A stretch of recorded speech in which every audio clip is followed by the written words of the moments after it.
La localité est un endroit paradisiaque tel dans un rêve.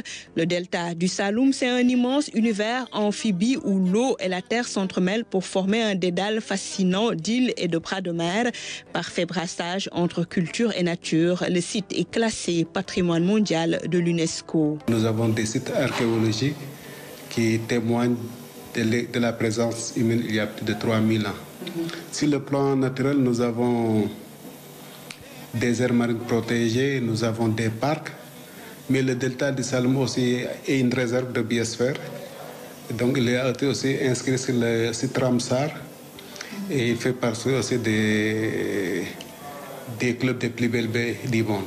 Le delta du Saloum, un écosystème d'exception. Sur place, le potentiel est énorme. Conscient des opportunités, dans le cadre de la promotion du tourisme, toute une stratégie est déployée. On a souffert quand même de la vastuité des routes, mais il y avait aussi le pont de Foundiougne qui ne fonctionnait pas, donc ça fait que la région était très peu connue. Et maintenant, avec ce pont de Foundiougne, avec maintenant l'état des routes, donc la zone est beaucoup plus connue et nous accueillons beaucoup plus de touristes.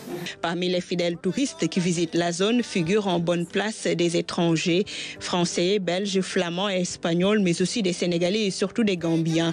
Et l'activité fait vivre les communautés. Dans cette zone-là, quand le tourisme marche, tout marche. Donc il y a les hôtels quand même qui souvent qui sont remplis. Nous avons l'agriculture, on l'oublie très souvent, mais quand même la majeure partie de nos campements est des hôtels. Donc ils se ravitaillent en matière d'agriculture, en matière de tout ce qui est fruits, mais tout ce qui est légumes au niveau local. Dans la stratégie de promotion toujours, l'implantation du centre d'interprétation de Toubacouta. Avec les communautés, avec la commune de Toubacouta, nous organisons une grande activité culturelle, le festival Diomi Badia, et ça permet quand même de rassembler les communautés. Nous l'organisons d'ailleurs avec notre pays frère, la Gambie, pour réfléchir ensemble sur le développement touristique. Parce que l'année dernière, le thème de notre festival, c'était sur quand même tourisme et changement climatique. Dans le centre, un musée où sont exposés différents objets. Ici, toute une culture, la tradition des anciens immortalisés.